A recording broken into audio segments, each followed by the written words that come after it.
Toliau laidoje Svajonių sodai nauja tema – tai sprendimai, kaip pasirinkti svajonių namą. Pirmoji tema – šiuolaikiški karkasiniai namai ir jiems skirtos medžiagos. Vykstame į objektą kartu su bendrovės Medžio Aura direktorium Dariu Miliausku ir rinksime savo tinkamiausią ir greitai įgyvendinamą variantą. Svajonių namas turėtų būti karkasinis namas, nes karkasinis namas yra greitai pastatomas, kokybiškai, nebėra toksai, kaip būdavo anksčiau žmonių įsitikinimas, kad karkasinis namas tai yra perpučiamas ir traškantis, braškantis namas. O sakykite, Žilvinai, per kiek laiko galima pastatyti karkasinį namą? Va šiuo atveju, kokia čia kvadratūra? Šita čia yra pirtelė, šitos pirtelės kvadratūra yra 25 kvadratai. Pačio karkaso konstruktyvo statybos čia vyko 2 dienas. Aišku, buvo jau pamatas paruoštas iš anksto. O sakykite, 80 kvadratinių karkasinį namą, per kiek čia galima jį turėti? Ar jau galima šią vasarai pasistatyti? Ar ilgai užtrunka statybos?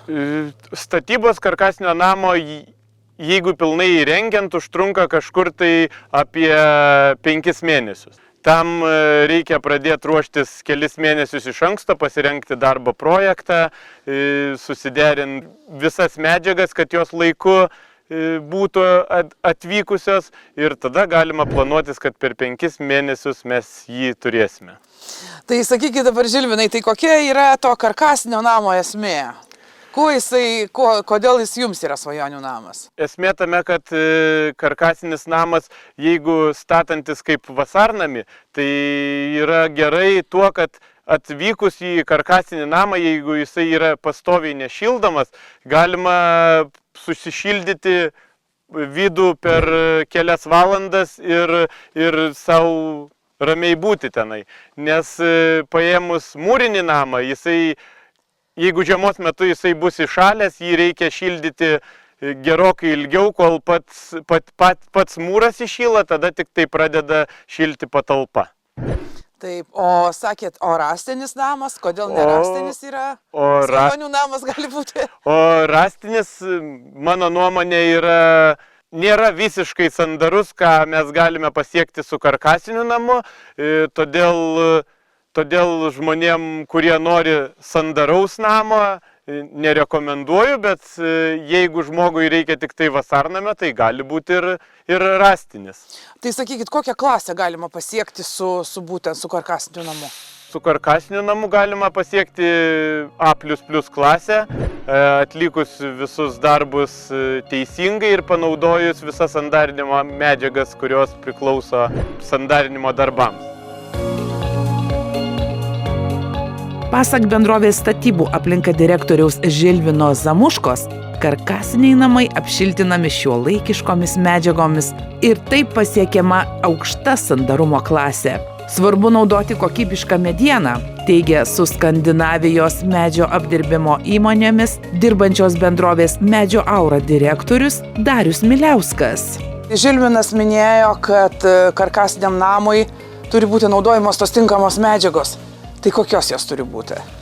Vienas iš tokių labai svarbių statybos elementų karkasinio namo tai yra kalibruota, graduota mediena. Kalibravimas tai reiškia yra vienodas matmuo.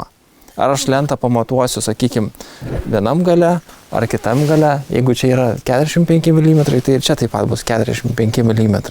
Negali skirtis, negali būti čia 4 cm, o čia 5 cm. Tai vienas dalykas. Antras dalykas – gradavimas. Ta prasme ir vadinasi kalibruota, graduota. Gradavimas tai reiškia, mediena eina plaktuko testą.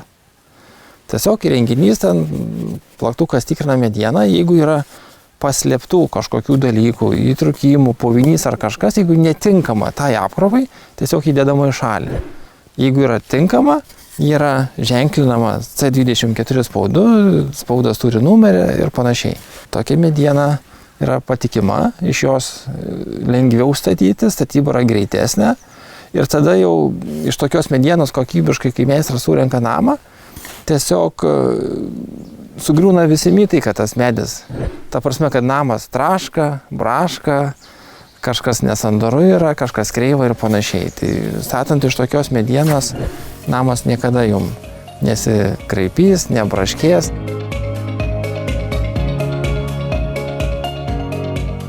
Kalibruotą medieną pradedama naudoti jau nuo pat pamatų.